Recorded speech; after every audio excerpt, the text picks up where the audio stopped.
বাচ্চাদের লেখা শুরু করার আগে এই অ্যাক্টিভিটিগুলো অবশ্যই করাবেন।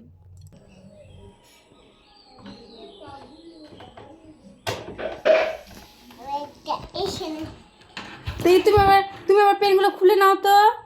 পেনগুলো এবার খুলে নাও তো একটা একটা করে। মামা খুলে নাও তো।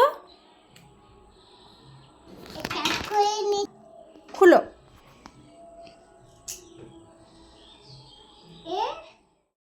এই খেলাগুলির মাধ্যমে বাচ্চাদের মনোসংযোগ বৃদ্ধি করা যায়। এছাড়া বাচ্চাদের ফাইন মোটরস ডেভেলপমেন্ট হয়, যার ফলে বাচ্চারা লিখতে সহজেই পারে। আর বাচ্চাদের লেখা শুরু করার আগে এই ব্যায়ামগুলো অবশ্যই করানো দরকার।